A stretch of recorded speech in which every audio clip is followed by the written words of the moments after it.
L'histoire commence avec le visage pâle du garçon, comme desséché et exsangue. 2 blessures sont visibles sur son cou, comme si elles provenaient d'une morsure. Il repose dans un cercueil, clairement pas fait pour sa taille, avec un pieu en tremble dans le cœur, tandis que les habitants locaux pleurent autour de lui et discutent de ce qui s'est passé, suggérant que tout cela est l'œuvre d'un vampire. En parlant de cela, il pense involontairement qu'il pourrait s'agir de cette fille inhabituelle qui vit à proximité et évite généralement tout le monde autour d'elle. Pendant que tout le monde pleure et se lamente, au loin, vous pouvez voir la jeune fille elle-même, jetant un coup d'œil prudent derrière un arbre et observant la foule. Ce garçon, Chris, l'a approchée un jour de printemps et sans crainte de réponse, lui a demandé si elle était un vampire. La fille lève la tête de surprise, comme si elle ne s'attendait pas du tout à ce qu'il commence à lui parler. Et à ce moment-là, Chris lui demande à nouveau. Ne voulant pas continuer la conversation, elle se détourne et montre même un peu avec son expression faciale que le gars qui pose de telles questions ne l'intéresse pas. Mais presque aussitôt, une petite main d'enfant apparaît devant son visage, comme si elle attendait une réaction de sa part. Le gars se présente à elle en prononçant son nom, et notre héroïne en est encore plus surprise que par le fait qu'il n'est pas encore parti, comme les autres. Elle rit et se détourne encore plus, allant même un peu trop loin de manière enfantine, entendant Chris lui dire que c'est la première fois qu'il la voit dans la rue pendant la journée. Il demande s'il a bien entendu son nom, ce à quoi la jeune fille ne supporte plus une telle importunité et dit son nom, Bella. À cela, Chris éclate de sourire et, en riant gentiment, dit qu'il connaît réellement son nom, car elle est une célébrité dans leur village et il l'appelle un vampire récemment arrivé. Bella rejette cette caractérisation ridicule et crie avec colère à Chris qu'elle n'est absolument pas un vampire et que tout cela n'est qu'un terrible mensonge. Il répond en disant qu'elle se déplace constamment d'un endroit à l'autre, ne sort pas dans la lumière le jour et la nuit, quand tout le monde dort, au contraire, elle marche seule dans la rue. Et la pire chose que les locaux disent d'elle, c'est qu'elle attrape et mange des pigeons vivants. Le garçon continue d'être effrayant. Notre héroïne se met à crier, car tout ce flot d'obscurantisme n'est que faux, notamment cette dernière partie sur les pigeons. Alors que Bella s'effondre après avoir crié et se demande d'où viennent de telles rumeurs, Chris, essayant de s'excuser, lui dit qu'il ne les croyait pas non plus. Cependant, il ne comprend pas pourquoi la jeune fille n'apparaît pas en public. Elle ne sort pas avec les gens pendant la journée et ne dit pas la vérité afin de réduire à néant les rumeurs. Mais cela n'a aucun sens, pense Bella.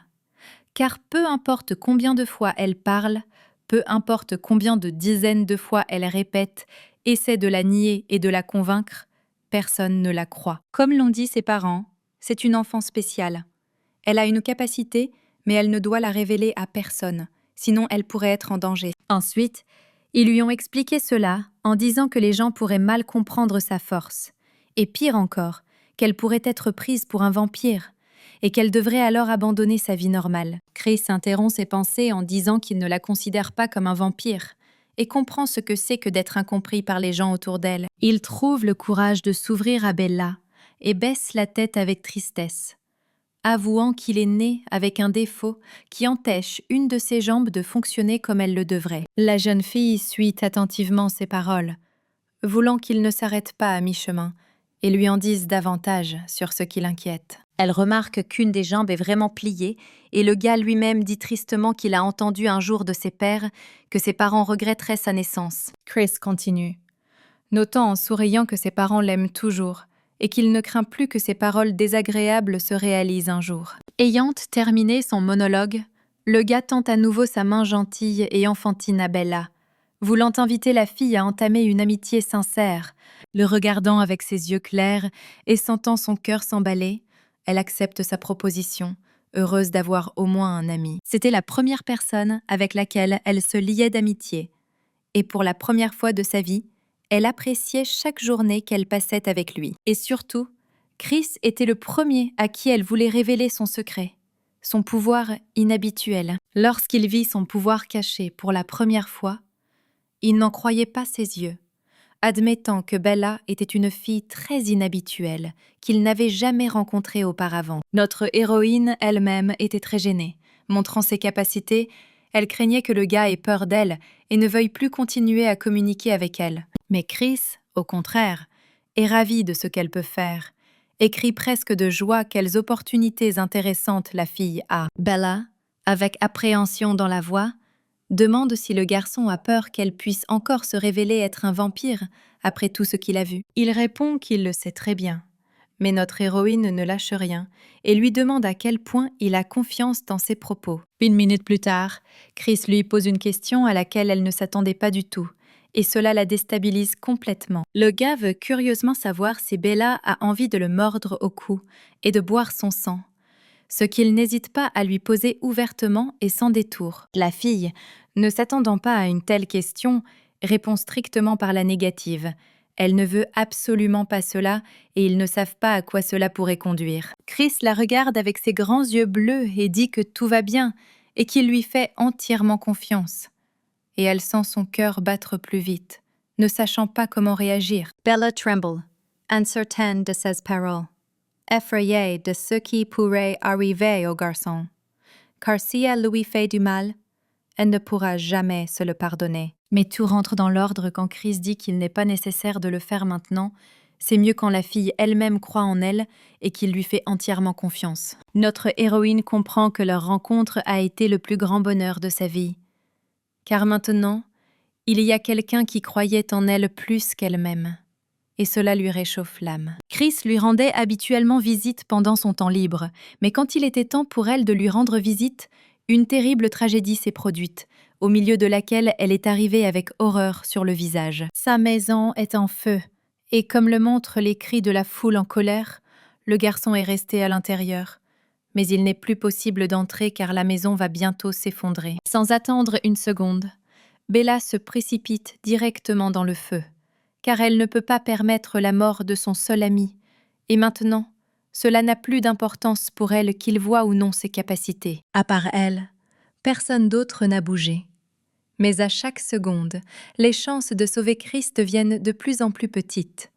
La maison est complètement couverte de flammes. Et juste devant son visage, la maison s'effondre.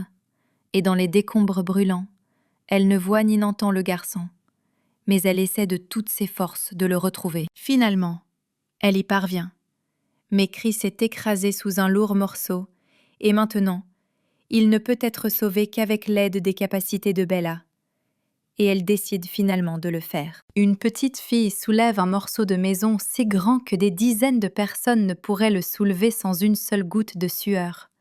Et tout cela pour le bien de sa seule amie. Louis, retenant à peine ses larmes, soit à cause de la fumée âcre, soit parce que Bella lui est venue en aide, dit qu'il croyait en elle et qu'il lui fait toujours confiance, car une personne avec un tel cœur ne pourrait pas être un vampire. Et notre héroïne, à ce moment-là, ne peut retenir les flots de larmes, car un tel incident l'a grandement influencée.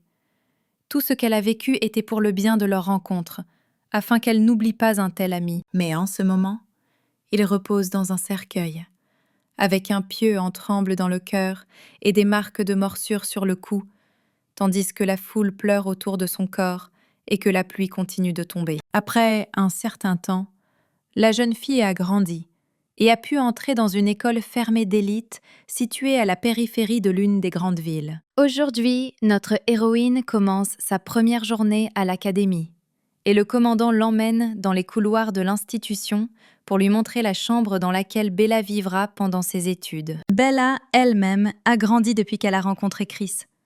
Elle a maintenant de beaux cheveux noirs et porte déjà un uniforme scolaire qui lui va comme un gant. Le commandant parle à la jeune fille de l'académie d'Isélis, qui, en hommage à son fondateur, ne fonctionne que la nuit, ce qui bien sûr peut être difficile, mais la jeune fille doit s'y habituer rapidement. En même temps, il n'y a plus de chambre libre dans le nouveau dortoir, donc Bella ne pourra obtenir qu'une chambre dans l'ancien bâtiment.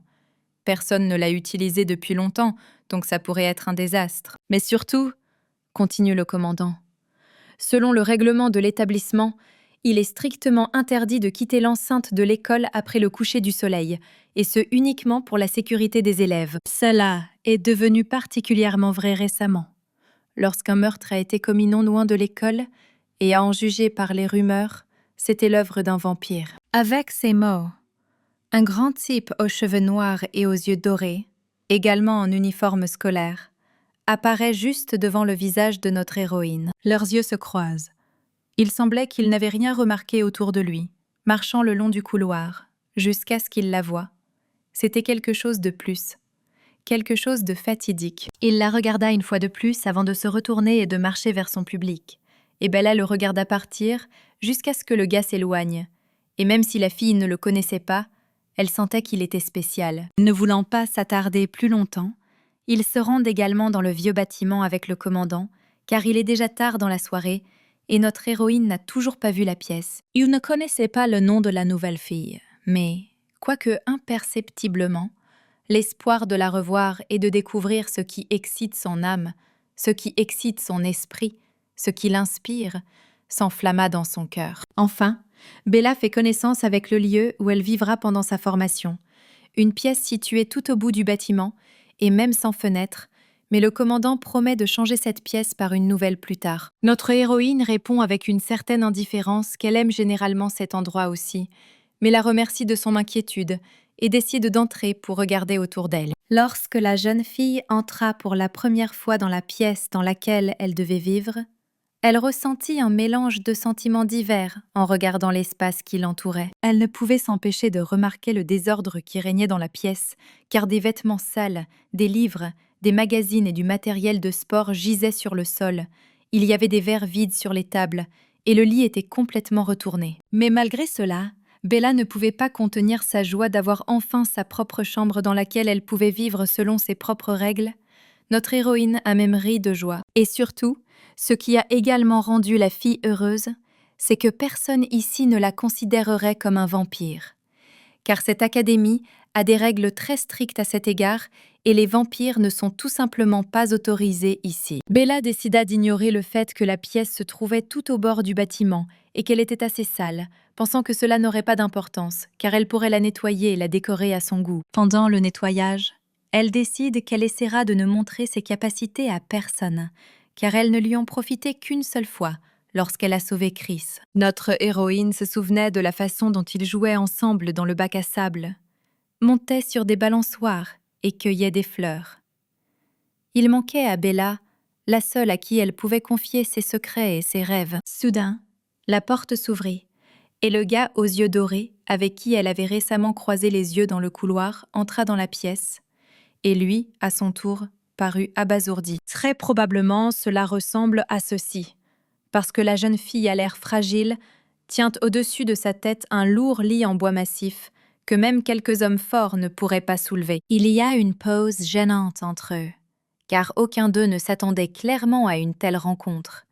Surtout Bella, qui pensait juste à quel point ce serait bien de ne démontrer ses pouvoirs à personne. Elle jette le lit et se précipite vers lui, voulant lui expliquer qu'il a mal tout compris, même si, bien sûr, il est peu probable qu'il la croie après ce qu'il a vu. Bella ne pouvait pas croire qu'elle était tombée dans une stupidité aussi simple et sentit les larmes lui monter aux yeux. Et tout ce qu'elle pouvait dire, c'était qu'elle n'était pas un vampire. Et elle te demandait de la croire. Mais le gars ne dit rien. Il continue simplement de regarder la fille, restant choqué par ce qu'il vient de voir, mais il a quand même quelque chose à dire au nouvel élève. Il lui sourit doucement et rassura Bella, qui se recroquevillait d'horreur, en lui disant qu'il la croyait et qu'il savait avec certitude que notre héroïne n'était pas un vampire. Et en général, il venait chercher un livre qu'il avait laissé ici une fois. Bella n'en croyait pas ses oreilles lorsqu'elle entendit ces paroles et le regarda avec un léger espoir. Et plus important encore, c'était la première personne, après Chris, à dire qu'il la croyait.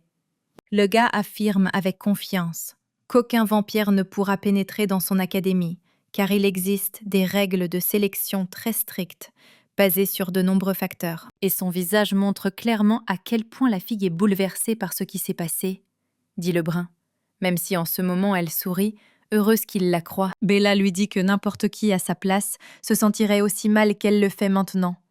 Elle ne veut certainement pas être considérée comme un vampire. Ses yeux brillaient faiblement, comme au crépuscule, lorsqu'elle avouait que rien ne la dégoûtait plus que ces créatures assoiffées de sang, dévorant la vie des autres. Il gardait son regard fixé sur elle, sentant son cœur battre plus vite et essayant de cacher son excitation face à sa sombre et catégorique sincérité. Le visage de Bella s'éclaira soudain d'un sourire, et elle s'exclama que c'était la raison pour laquelle elle était si heureuse d'entrer dans cette académie où il n'y avait pas de vampires. Il se contente de lui rendre son sourire, sans dire un mot, et en essayant de ne pas montrer son excitation grandissante, que notre héroïne, en vérité, ne cherche même pas à rechercher. Après s'être rappelé pourquoi il était venu dans sa chambre, Bella lui propose de l'aider à trouver le livre, et sans attendre de réponse, elle commence la recherche. Quelques instants plus tard, parmi les montagnes de déchets locaux, elle a trouvé le livre que le gars cherchait et a dit qu'il lui paraissait très très ancien. Il a ri un peu chaleureusement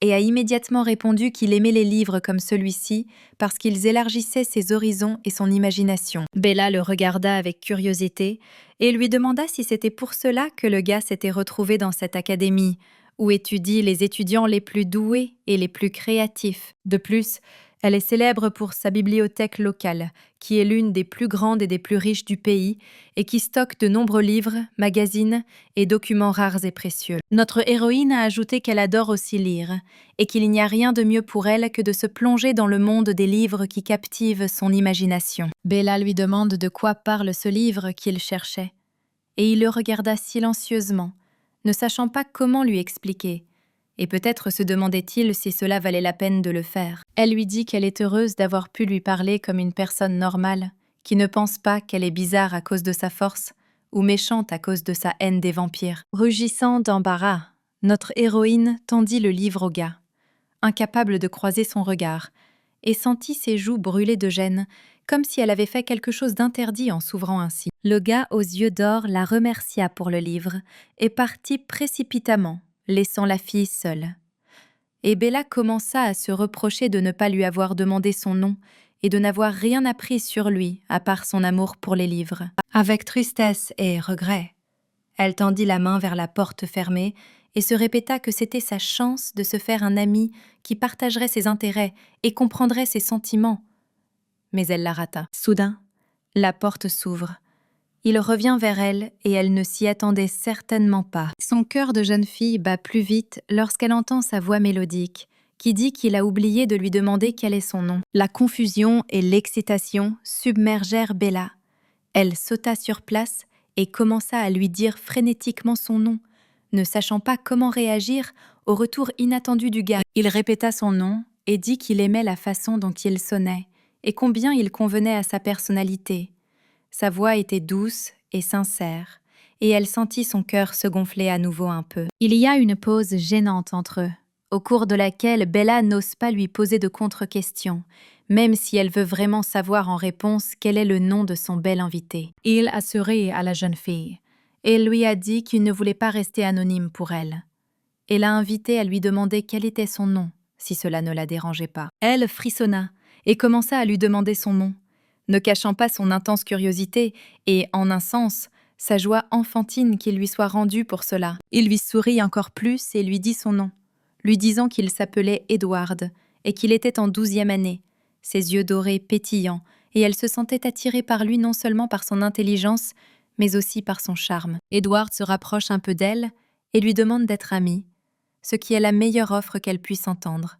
Alors Bella répond naturellement positivement. Elle le regarda partir et sourit, sentant qu'une amitié s'était formée entre eux, et lui dit au revoir jusqu'à ce qu'il soit hors de vue. Le soleil se couchait sous l'horizon, peignant le ciel dans des tons sombres, et pour les étudiants de l'académie, c'était le signal qu'il était temps de se préparer pour les cours, où de nouvelles connaissances, expériences et aventures les attendaient. Edward marchait dans les couloirs pour se rendre en classe lorsqu'il entendit soudain une voix familière crier son nom, et se tourna brusquement, espérant voir un visage familier. C'était un gars aux cheveux roux, avec des yeux citron vifs, qui voulait depuis longtemps le retrouver pour qu'ils puissent aller en cours ensemble.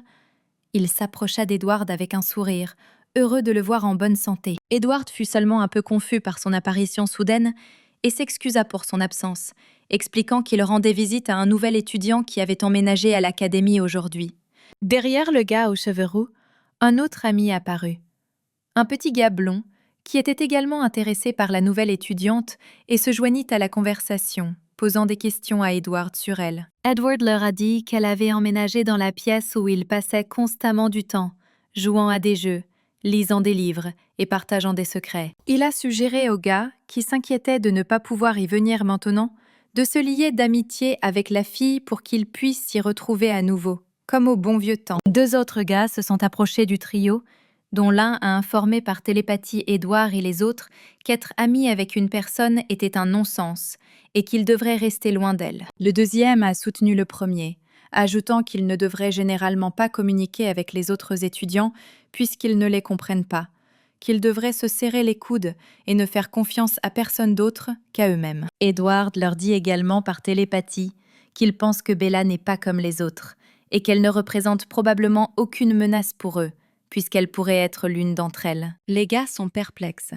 car si Bella est vraiment l'une d'entre elles, alors comment pourrait-elle entrer à l'académie sans aide extérieure, avec ses règles strictes concernant les vampires? À cela, l'un des gars qui s'est approché déclare qu'il n'y a plus de gens comme eux, et qu'il n'y a qu'eux et personne d'autre de leur espèce. Edward, baissant légèrement la tête avec sentimentalité, convient qu'elle n'est peut-être pas l'une d'entre elles, mais qu'elle n'est toujours pas une personne ordinaire. Il ressent quelque chose d'étrangement attirant en elle. Le blond ne pouvait soudainement plus, ou peut-être ne pouvait-il pas, s'arrêter de rire, et se joignit également à la conversation mentale, demandant à Edward s'il était tombé amoureux de la nouvelle fille. L'un des gars hétérochromes dit qu'ils ne peuvent pas avoir de telles émotions, et même s'ils le font, il ne faut pas leur laisser libre cours, car les gens peuvent se mettre en danger en s'approchant d'eux. Déjà à voix haute, il dit sévèrement à ses amis autour de lui de rester aussi loin que possible de cette nouvelle fille. En même temps, il ne se rend même pas compte qu'elle venait d'aller en cours pour la première fois et qu'elle passait dans son dos pendant qu'il disait cela. Bella rougit et s'incline devant eux. Et elle se remémore dans sa tête comment elle a été traitée auparavant, dans son enfance, lorsqu'elle voyageait d'un endroit à l'autre. Les enfants ont toujours refusé de jouer avec Bella, l'ont intimidée, la traitant de vampire, et ont répandu des rumeurs selon lesquelles, si quelqu'un se liait d'amitié avec elle, un pur malheur l'attendrait. Mais ensuite, elle lève la tête et voit qu'au lieu de visage en colère, elle voit des gars plutôt sympas qui ne peuvent la quitter des yeux. Ils la regardèrent tous, et la jeune fille se figea même un peu, comme une statue, craignant de bouger jusqu'à ce que quelqu'un parle. Le blanc est le premier des gars à dégeler. Il s'approche d'un seul coup de notre héroïne et lui propose de la rencontrer en se présentant comme Jasper, le repoussant. Un gars aux cheveux roux qui se présente comme James s'approche d'elle de la même manière, et il dit que Jasper n'est que des ennuis, et ce sera mieux si elle n'est pas amie avec lui. Il la rencontre avec plaisir, et Bella elle-même ne s'attendait pas à un tel accueil, car avant elle n'était que détestée et expulsée partout. Un autre gars s'approche d'elle, lui tend la paume et lui propose également de la rencontrer, mais un peu plus formellement, en se présentant comme Emmett. Il ajoute également que Bella ne devrait pas s'inquiéter de ce que son ami Ron a dit. Ils sont complètement en désaccord avec son opinion et communiqueront avec elle. Ron lui-même, à son tour, serra les dents et se contenta d'écouter ses proches, un à un, succomber à l'attirance incompréhensible du nouvel élève. Bella elle-même, à son tour, décida de regarder de plus près le seul gars qui ne l'avait pas approché pour la rencontrer, à savoir Ron. Elle n'aime pas sa méfiance, et ce qu'il a dit auparavant est très similaire au discours prononcé par les enfants maléfiques de son passé, ce qui signifie que c'est lui qui ne l'aimait pas. Ron dit au groupe qu'il est temps pour eux de partir, mais non seulement ils l'ignorent, mais disent même qu'il pourrait y aller lui-même, et qu'ils resteront avec la nouvelle fille. Edward demande à Bella où elle allait maintenant, et elle répond qu'avant le début des cours, elle aimerait se promener sur le campus et découvrir les environs. À cela, il répond à notre héroïne qu'il peut simplement lui faire visiter, et qu'ils peuvent commencer par la bibliothèque, puisqu'elle a dit qu'elle aimait lire. Et à cela, elle répond avec un joyeux consentement. Tous les gars, à l'exception de Ron, interviennent également dans la conversation, disant qu'ils seraient également heureux de rejoindre et de montrer à la fille toute l'académie, ce à quoi elle accepte, un peu gênée. Le gars resté dans la minorité est très indigné qu'ils aient décidé de se précipiter en foule pour une sorte d'inspection de l'école, comme s'ils n'avaient rien d'autre à faire. À cela, les autres garçons lui répondent qu'il peut soit vaquer à ses occupations, soit participer et ne pas se comporter comme un ennuyeux. et il choisit la deuxième option. Il passe devant la salle de lecture de la bibliothèque, une immense pièce remplie de myriades de livres, et Bella est étonnée par ce qu'elle voit, quelque chose qu'elle n'aurait pas pu imaginer. Notre héroïne demande à Edward où il a trouvé le livre qu'il est venu chercher dans sa chambre, et il commence à répondre que ce livre n'est publié qu'avec des autorisations spéciales, et sans elles, il est impossible de l'obtenir. En approchant des salles de classe, Jasper reprend l'initiative du guide, commençant à agiter activement les bras et à montrer qui étudie dans quelle classe. Bella note que même s'ils étudient dans des classes différentes, ils sont toujours proches et les gars peuvent voir que ce n'est pas la partie de leur histoire dont ils aimeraient lui parler. Edward décide que plutôt que de garder la fille dans le noir, il peut tout dire lui-même et dit à la fille qu'ils ont tous grandi ensemble. La jeune fille ne comprend pas comment cela peut fonctionner, car ils ne peuvent pas être frères et sœurs l'un de l'autre, et attend une sorte d'explication de la part de ses nouveaux amis. Et presque immédiatement, elle comprend quand Edward lui explique qu'ils viennent du même orphelinat, parce que leurs parents sont morts et qu'ils sont restés complètement seuls dans ce monde. Bella est bouleversée. Elle ne voulait clairement pas blesser les sentiments des gars, mais cela a affecté encore plus Ron, qui est furieux qu'Edward ait tout dit à une fille presque inconnue. Finalement, ils arrivent au terrain de sport, et James révèle que c'est là que se déroule l'entraînement pour le prochain match de Nightball, un sport local. Mais plus important encore, il y en a 2 autres de leur entreprise. Emmett note qu'ils aiment la compétition, et que par conséquent, pendant le temps libre disponible pendant les cours, ils s'entraînent sans relâche, se consacrant au jeu. Soudain, il entend un sifflement venir vers eux à une vitesse incroyable, et se retourne immédiatement et réagit immédiatement. D'un seul coup précis, il déchire l'objet qui vole vers eux, sans difficulté, suivi d'une forte détonation qui se disperse dans toute la zone. Toute la compagnie des gars était tendue.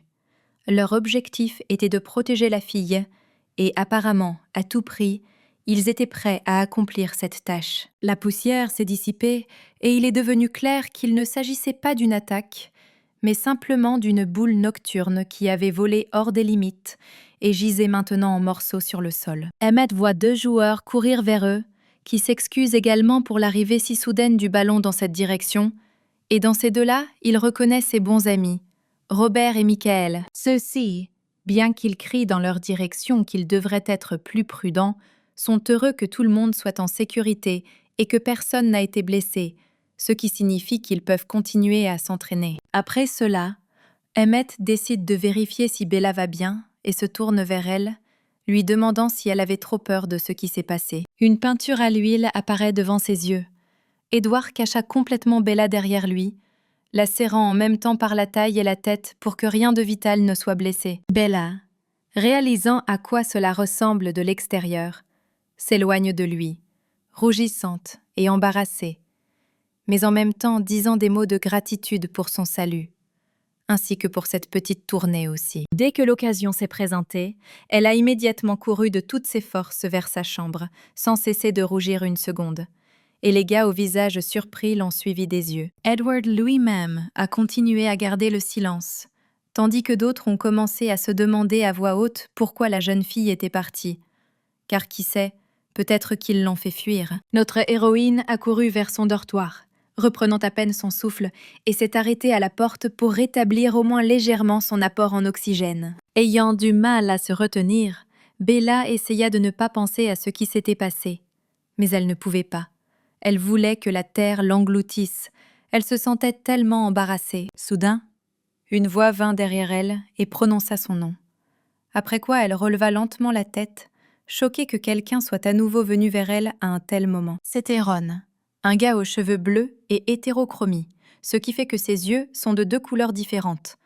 Et en ce moment, il se demande si la fille connaît son nom. Il se rapproche d'elle, et Bella l'appelle par son nom, assez inquiète, car ce type pourrait être dangereux pour elle d'ailleurs. Leur première connaissance ne s'est clairement pas bien passée. En entendant son nom, il se détourne soudainement, grognant dans sa barbe et disant « Puisqu'elle sait, alors il ne se soucie plus de rien ». Mais la fille décide une phrase supplémentaire. Elle dit merci au garçon pour ce qu'il a fait là-bas, sur le terrain, quand tout le monde essayait de la protéger. Bella le sentit la mener à une distance sûre de ce qui s'était passé, tirant sur son uniforme. Ron essaie de tout changer en disant qu'il voulait juste enlever la poussière de son uniforme. Et il se trouve que cela s'est produit lors de l'arrivée du bal, mais notre héroïne ne le croit pas, pensant qu'elle est toujours heureuse de son aide. Il se détourne, soit par embarras, soit par refus de lui parler directement en face, et dit qu'elle ne devrait pas s'approcher de lui ou de sa compagnie, et qu'il est conseillé de ne même pas entamer une conversation avec eux. Au même moment, tous les autres gars se sont rassemblés dans l'une des pièces pour discuter de ce qui leur est arrivé lors de la communication avec Bella, et ils ont remarqué un schéma intéressant. Jasper, posant la main sur son cœur, dit qu'il semble comprendre de quoi Edward parlait lorsqu'il parlait de son étrange attirance pour cette nouvelle fille. James est d'accord avec lui. Il a également ressenti quelque chose de similaire et d'inexplicable, comme si une force guidait son cœur. Mais en même temps, il convient également qu'elle n'en fait pas partie. Emmett intervient également, décrivant exactement les mêmes symptômes que tous les autres gars, et il se demande ce que cela pourrait signifier. Après les avoir écoutés, Edward dit que c'était comme s'il voulait faire ce que Bella voulait, et les garçons sont unanimement d'accord avec lui.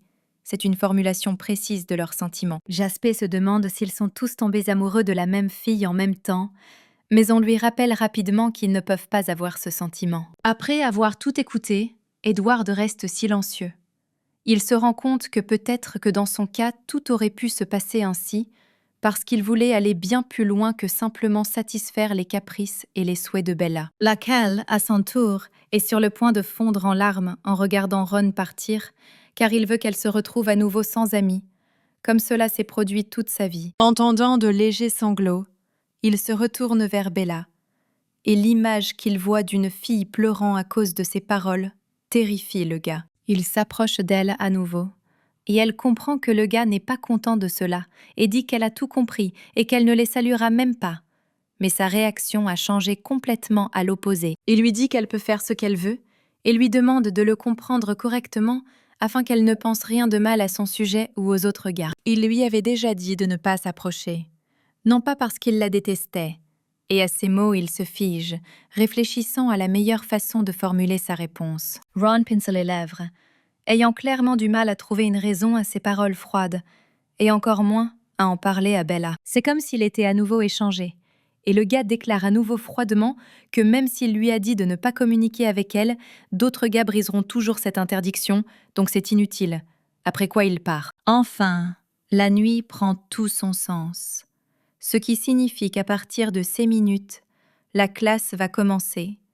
Et cela signifie qu'il est temps pour notre héroïne de commencer. Elle ferme les yeux et expire, se préparant mentalement à ce qui devait arriver tôt ou tard, compte tenu du genre d'établissement dont il s'agissait. Aujourd'hui, c'est son premier jour d'école à l'Académie d'Isélis, et elle doit se préparer à toutes les difficultés qui peuvent l'attendre, peu importe la difficulté ou le danger des tâches qui l'attendent. Dès qu'elle quitte la pièce, toute sa confiance de jeune fille disparaît, car Edward se tient devant elle et lui propose d'aller en cours ensemble. Il dit qu'il voulait l'accompagner, alors il a juste attendu à la porte, parce qu'il voulait se faire des amis et communiquer plus étroitement.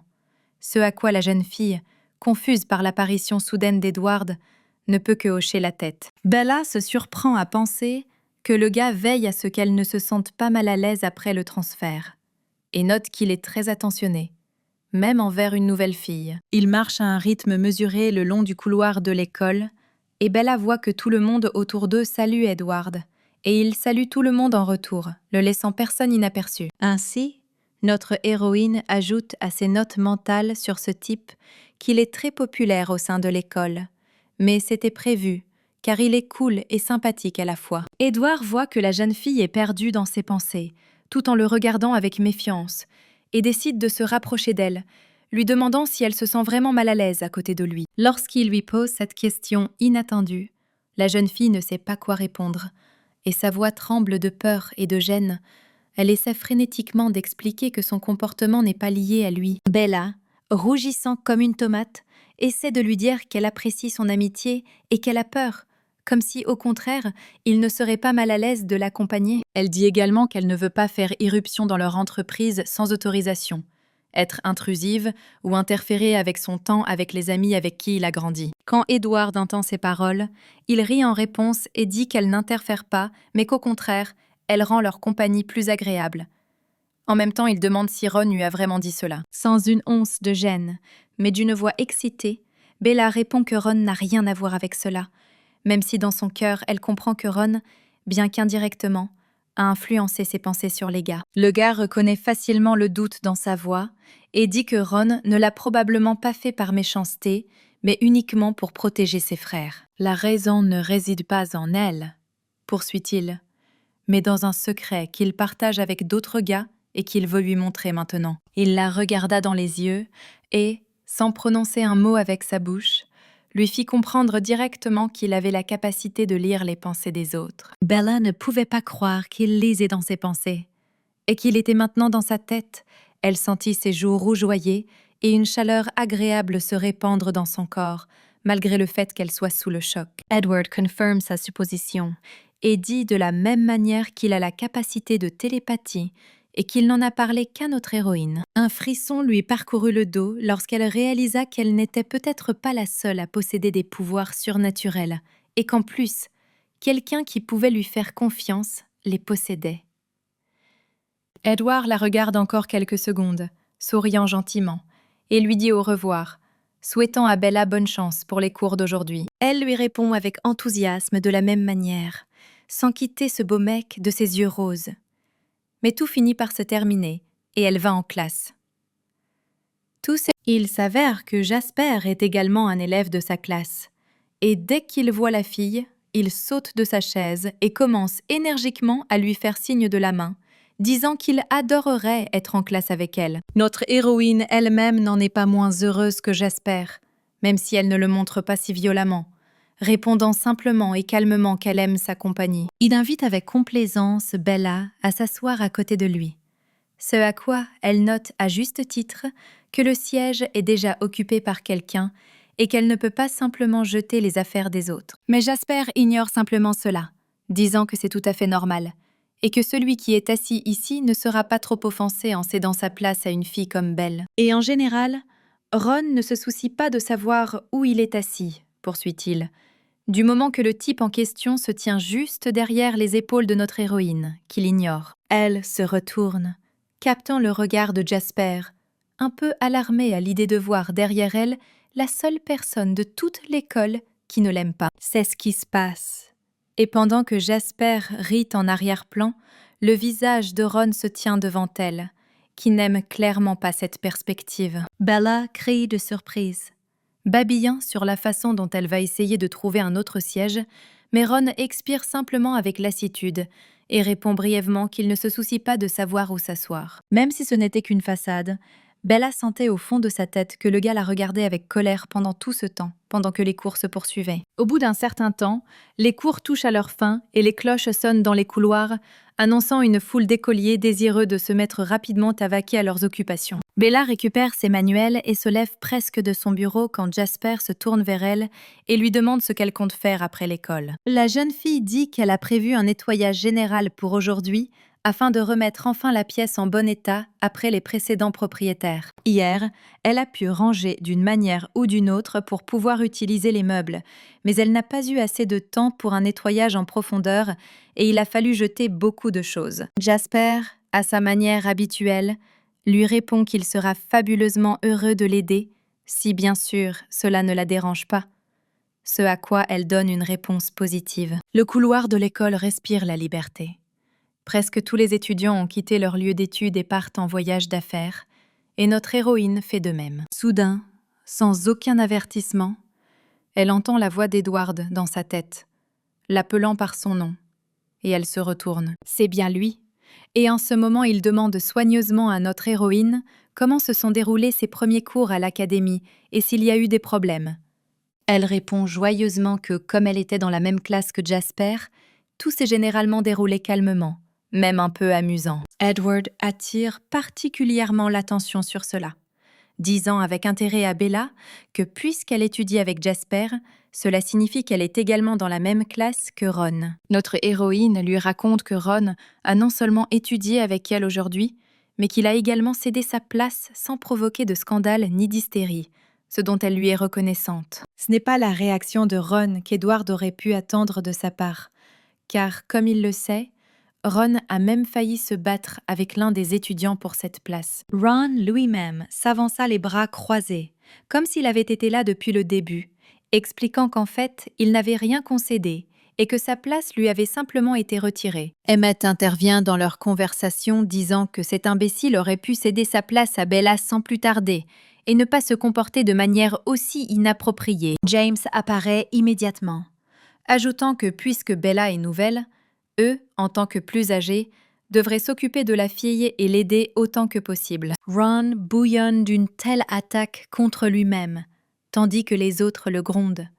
Et Bella, quant à elle, distraite par les gars, veut se tourner à nouveau vers Edward. Elle lui dit qu'elle leur a dit qu'elle voulait nettoyer sa chambre et que tous les gars ont décidé de se joindre à nous et de l'aider. Le gars se penche le plus près possible d'elle et dit par télépathie qu'il veut aussi être présent et demande à Bella si elle lui donne la permission. Un peu plus de temps passe et toute la foule vient vers elle et commence un nettoyage sérieux pour aider la fille. Bella leur demande de ne pas trop forcer. Mais les gars abordent le travail avec enthousiasme et débarrassent presque immédiatement la pièce des choses inutiles, rassemblant le tout dans des sacs et des boîtes. Emmett est distrait par les supplications répétées de Bella, lui demandant de la laisser faire quelque chose, et lui dit de rester là et de respirer. James le soutient, affirmant qu'ils peuvent s'en occuper eux-mêmes rapidement et continuant à tenir les sacs poubelles. Et Jasper, vêtu d'un costume de femme de chambre, incapable de résister cette fois aussi, déclare que ce qu'il aime le plus au monde, c'est le ménage. Ce qui met en colère son colocataire Ron, qui sait que ce n'est pas le cas. Mais Bella est déjà trop gênée par le fait qu'elle-même n'a encore rien fait. Et sans chercher à cacher cet embarras dans sa voix, elle décide de prouver par des actes qu'elle ne les utilise pas. Et pour une telle tâche, elle choisit une boîte posée au sol et recouverte d'un tissu, dans laquelle se fait entendre un bruit métallique afin de la sortir. Emmett réagit presque immédiatement, demandant à la fille de ne pas la toucher, car dans cette boîte il y a quelque chose que Bella ne soulèvera jamais sans aide. Mais elle le ramasse comme si cela ne la dérangeait pas, provoquant la chute du tissu, révélant que le contenu était depuis le début des haltères lestés. Bella baisse les yeux et une réalisation monstrueuse de ce qui vient de se passer lui traverse l'esprit.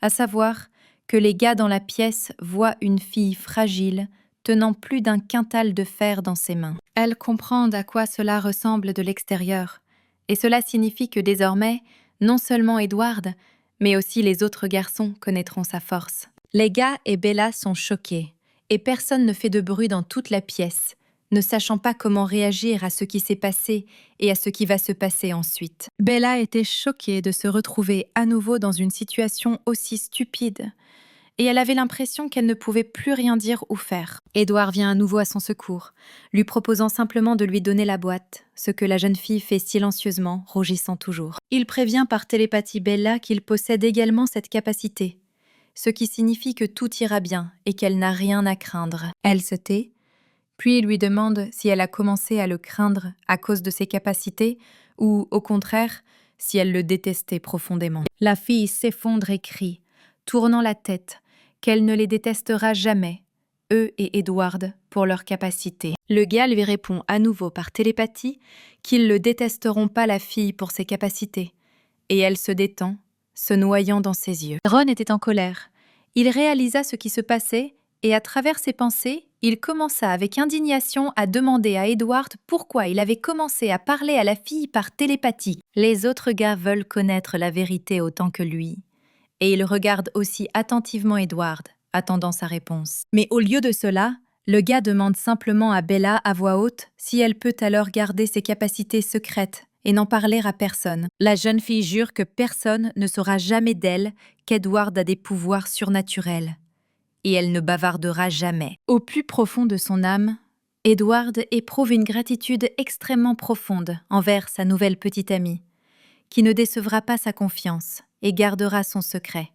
C'est ce qu'il lui dit. Elle hoche la tête en signe d'accord, lui promettant discrètement que son secret sera gardé dans son cœur. Bella dit qu'elle a bien sûr été surprise au début par cette capacité, mais maintenant, Elle est sûre que la télépathie qu'Edward utilise est très cool et géniale. Ensuite, Jasper, toujours actif, révèle immédiatement sa capacité, se rapprochant d'elle le long du plafond, ce qui effraie grandement la jeune fille. Ron est à la fois en colère et perplexe quant à la raison pour laquelle les gars, un par un, toujours prudents et méfiants, ont soudainement commencé à montrer leur force. Par exemple, Emmett a commencé à montrer qu'il s'était autrefois entraîné ici et que ses haltères étaient les siens.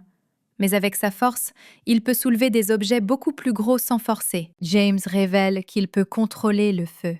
Et si jamais Bella a froid, il l'aidera volontiers à se réchauffer. Le seul qui n'a pas révélé sa force, Ron, comprend que les autres garçons sont désormais vulnérables et ferme les yeux d'impuissance, ne voulant pas continuer cette farce. En ouvrant les yeux, il remarque Bella devant lui, qui le regarde intensément avec un air de chiot, comme si elle attendait qu'il s'ouvre à son tour. Lui, effrayé par ses charmes, essaie de mentir en disant qu'il n'a lui-même aucune capacité.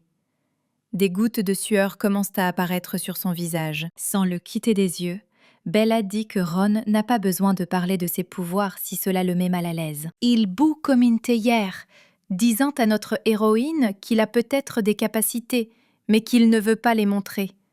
Mais elle continue simplement de le regarder avec les yeux vides. Ron ne peut rien faire d'autre que sortir de la pièce en courant, disant au gars de le rejoindre après avoir nettoyé pour une conversation importante. Et après qu'il ait fermé la porte, la pièce se remplit de rires à cause du drame que Ron lui-même a créé, ce qui le fait rougir. Mais il est déjà assez tard, et les gars ne peuvent plus rester, car demain ils retournent à l'école.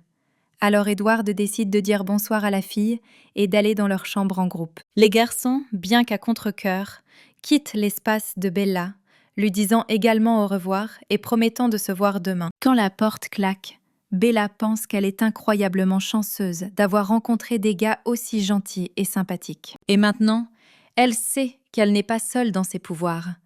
Il y a d'autres personnes qui, comme elle, peuvent faire des choses incroyables, même si elle n'a presque jamais connu Ron. La jeune fille essaie de comprendre d'où peuvent venir de telles capacités, et de mauvaises pensées lui viennent à l'esprit, selon lesquelles la source de ses pouvoirs pourrait être liée d'une manière ou d'une autre aux vampires.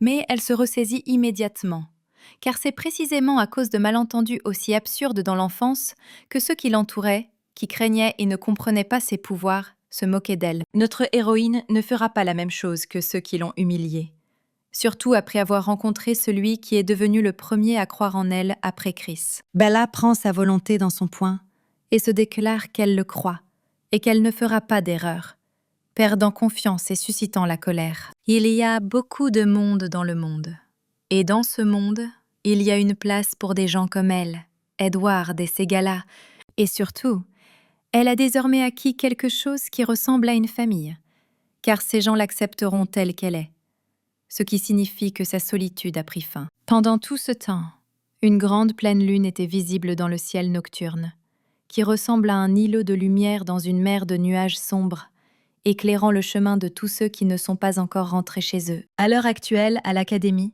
les étudiants dorment ou se préparent au cours dans leur dortoir, sans quitter le territoire de l'établissement lui-même. Mais ces gars-là ne sont clairement pas d'ici. Au contraire, ils ont infiltré l'académie.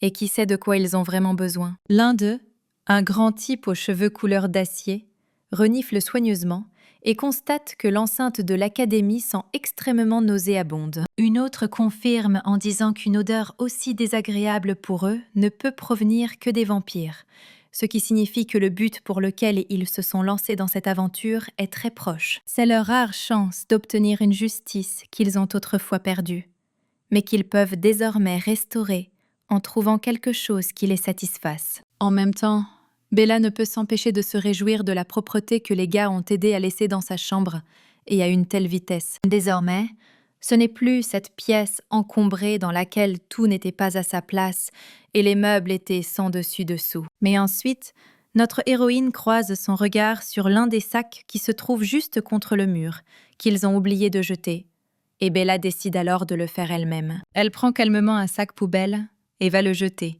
ses chaussures claquant sur le territoire désert de l'académie, car tout le monde est déjà assis dans sa chambre. Elle ne peut s'empêcher de remarquer, en regardant périodiquement autour d'elle, que le chemin vers la poubelle semble beaucoup plus sombre et plus éloigné qu'elle ne le pensait. Les cours commencent à 9 heures du soir, se souvient-elle, et se terminent à 2 heures du matin. Et si vous êtes un peu distrait, il est déjà 3 heures. Dans sa tête commence à émerger un fragment d'une conversation avec le commandant, dans laquelle elle parle d'un meurtre non loin de l'académie, peut-être commis par un vampire. Cela la fait frissonner. Elle a envie de dire à tous ces gens qui l'ont traitée de vampire qu'elle-même a terriblement peur d'eux. Mais elle finit néanmoins à la poubelle. Bella, s'encourageant à rentrer, jette le sac, quand soudain elle sent quelque chose d'insaisissable derrière elle, s'approchant très doucement d'elle. Elle entend une voix masculine inconnue, et à ce moment-là, chaque cellule de son corps est imprégnée d'une horreur mortelle. En se tournant légèrement, son regard touche la main qui tend vers son visage, et elle comprend qu'elle doit agir de manière proactive. En un instant, elle l'attrape à 2 mains, la serrant comme jamais auparavant, immobilisant ainsi l'agresseur. Après quoi, sans hésiter, il le jette sur lui-même. Et ce qui se passait dans la tête du gars à ce moment-là, bien sûr, est difficile à imaginer.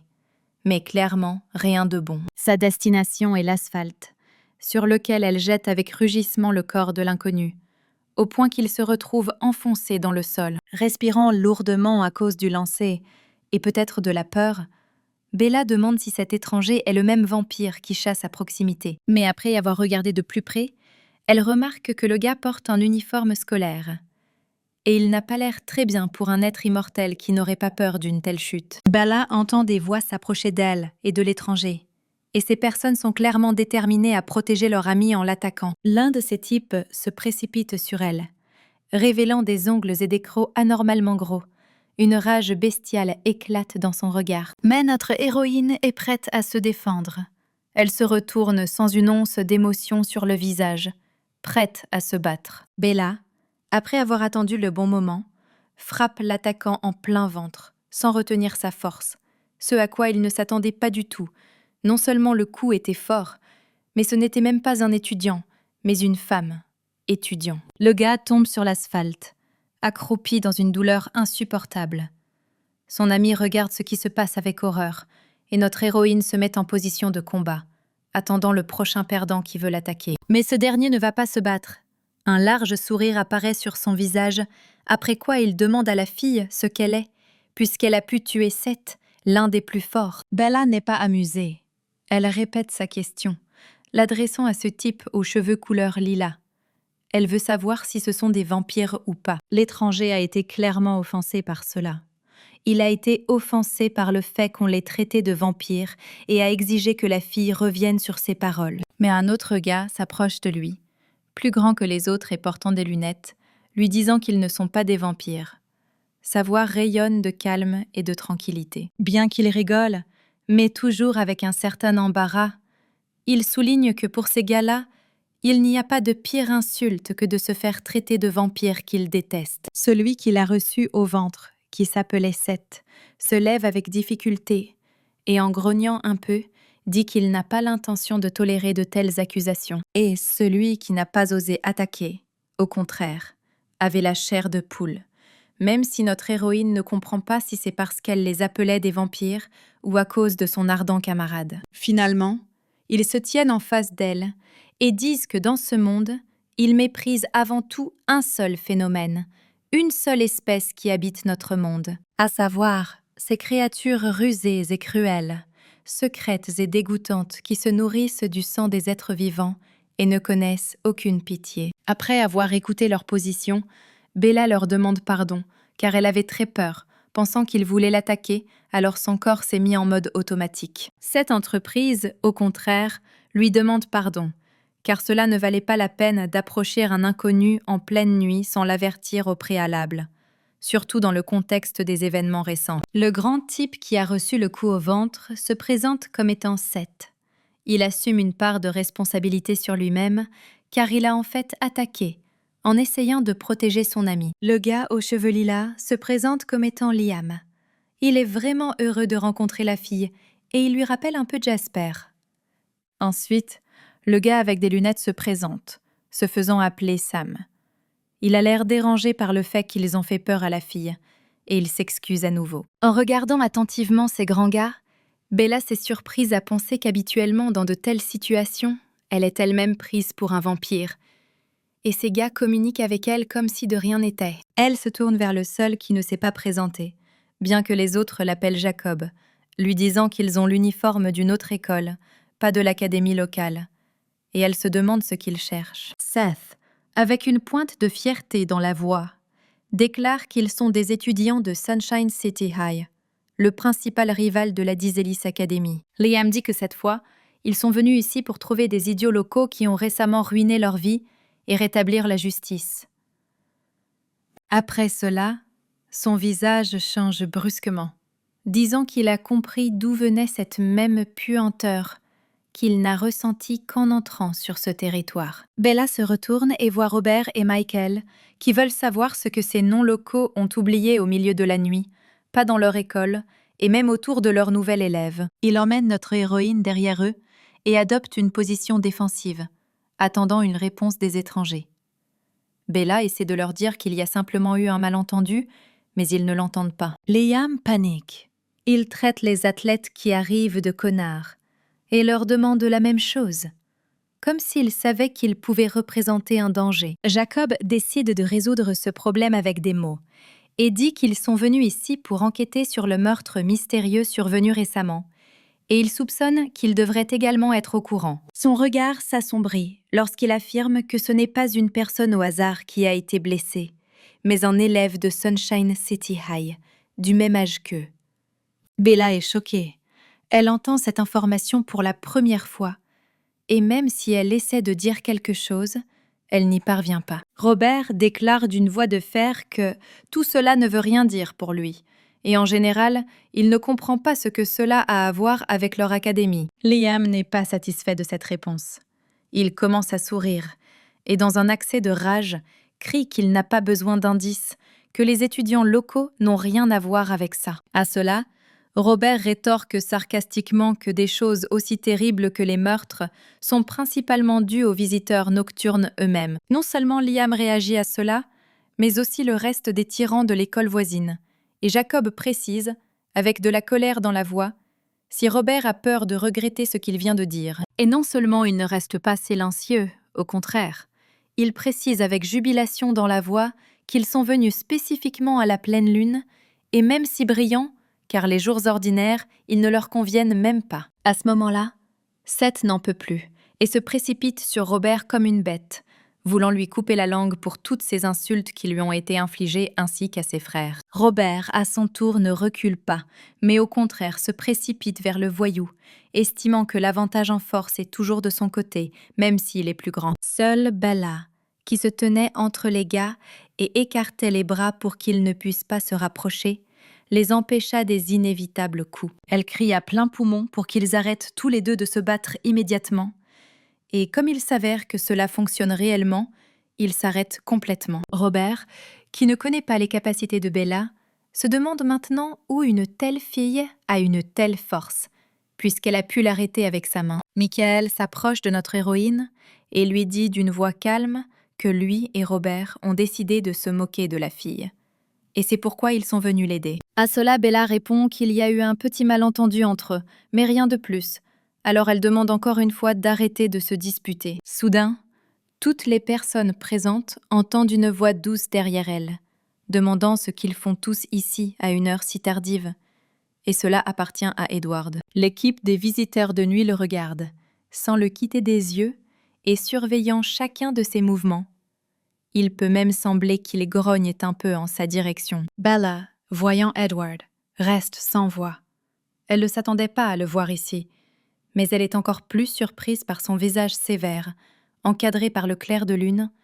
Elle ne l'a jamais vu aussi tendu. Le gars lui-même ne regarde qu'elle et ne parle plus d'un ton élevé, mais comme s'il ordonnait à toutes les personnes rassemblées de s'éloigner immédiatement de Bella. Tout le monde est figé dans une scène silencieuse.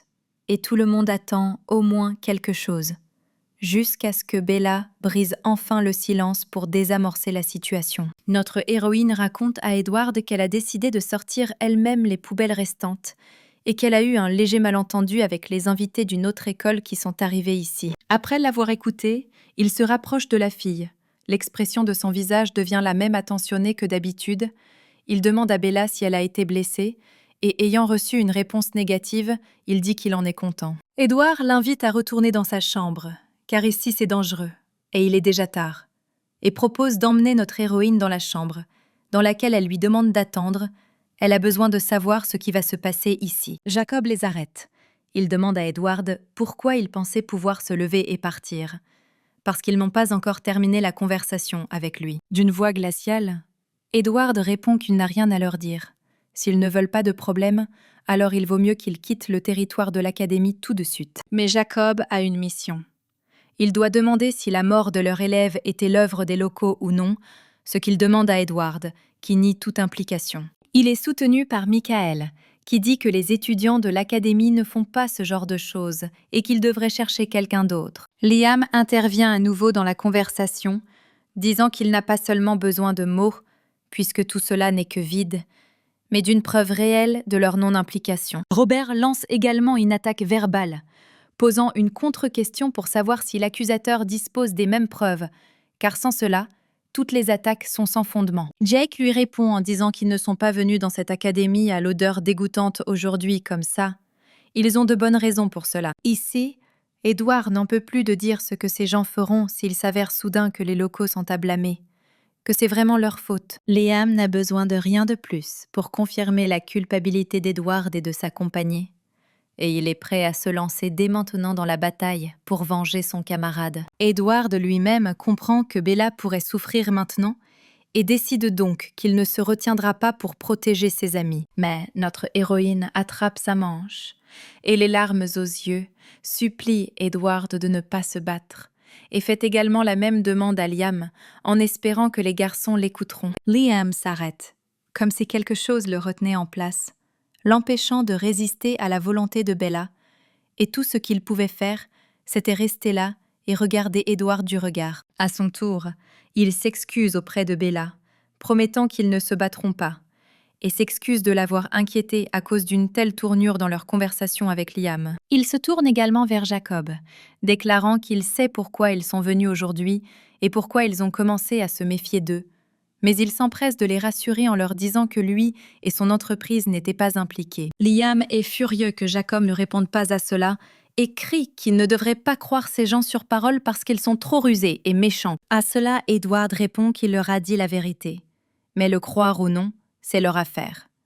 De plus, pour le moment, il ne veut pas se disputer avec eux car Bella est déjà si effrayée par tout ce qui se passe. Les gars de l'autre école ne disent pas un mot, comme s'ils analysaient les paroles qu'on leur dit, mais en même temps ils n'attaquent pas, même s'il semble que leur patience soit à ses limites. Cependant, s'ils veulent encore se défouler, il y aura bientôt une compétition nocturne entre les écoles locales, et tous les désaccords pourront être résolus sur le terrain. De cette façon, ils pourront tout régler non pas par un stupide combat à coups de poing, mais de manière civilisée, par le sport. Car ce ne sont pas de simples voyous, mais des étudiants d'école d'élite. Ils parviennent silencieusement à un accord entre eux, même si les yeux de Liam affichent un terrible mépris pour les étudiants locaux, et surtout pour Edward. Jacob se tourne vers Bella, qui se tourne vers lui, espérant qu'il suivra un chemin plus pacifique, en accord avec Edward, et ne recourra pas à une violence inutile. Et il répond qu'ils partiront aujourd'hui, et s'excuse encore une fois pour le fait que la jeune fille ait vécu leur connaissance de cette manière, et non dans un environnement plus agréable. Mais néanmoins, continue-t-il, il ne veut pas relier cet incident au jeu, et prévient que désormais, ils n'agiront pas de manière imprudente et garderont un œil sur Edward et sa compagnie. Et lors du prochain match de nuit entre leurs équipes, ils ne se retiendront pas. Jacob termine sombrement. Puis ils réduiront enfin l'équipe de la Dizelis Academy en poudre. Edward sourit et dit qu'ils essaieront également d'être prudents, réalisant dans sa tête que cette fois, il a réussi à vaincre les étudiants de Sunshine City avec des mots et non avec la force. Jacob se retourne et emmène son équipe, malgré les protestations de Liam et Seth, qui ont toujours des démangeaisons, mais ne contesteront pas sa décision. Pendant qu'ils partent, Seth jure et dit qu'ils ne laisseront aucune chance aux locaux de gagner, mais Sam n'a pas le temps pour ça. Il sent que quelque chose de plus important pour eux se passe à proximité. Les garçons d'Iseli ne font pas de bruit, tandis qu'il regarde les visiteurs nocturnes s'éloigner d'eux jusqu'à ce qu'ils disparaissent complètement de leur champ de vision, au-delà de l'horizon lointain. Il retourne au dortoir, et Edward fait une pause et se tourne à nouveau vers notre héroïne, s'excusant d'avoir failli se battre juste devant elle. Mais la jeune fille dit, en regardant son visage attristé, qu'il s'est arrêté dès qu'elle lui a demandé d'arrêter, ce qui veut dire que tout va bien. En même temps, pense Bella, à ce moment-là, il n'est plus lui-même. Edward n'avait jamais été comme ça devant elle. Même s'il n'a rien fait à ce moment-là, notre héroïne a instinctivement senti qu'elle devait l'arrêter. Sinon, quelque chose d'irréparable se produirait. Mais maintenant, tout est derrière elle. Il est déjà 4 heures du matin, et presque tous les héros sont allés se reposer avant le prochain jour d'école. Mais il y a une personne pour qui cette nuit devient l'occasion d'en apprendre davantage sur elle-même. Il s'agit de Ron, qui s'est spécialement levé tard le soir avant le clair de lune et lui a tendu la main, comme s'il sentait qu'elle l'appelait vers elle et attendait son sort. Ses soupçons, ses conjectures, et, dans un sens, ses espoirs se réalisent. Ses pupilles se dilatent d'horreur et d'admiration, et cela est en partie dû à son état actuel, et en partie à la conscience de sa nature. De façon inattendue, il entend la voix de Sam, qui examine curieusement un loup-garou si inhabituel et se tourne vers lui pour voir un gars debout à côté de lui. Il dit calmement que bien qu'il se soit déjà vu, il se présente à Sam pour la première fois, lui tendant la main. Sam dit à Ron qu'il est aussi un loup-garou, mais pas un métis comme lui, mi-humain et mi-bête.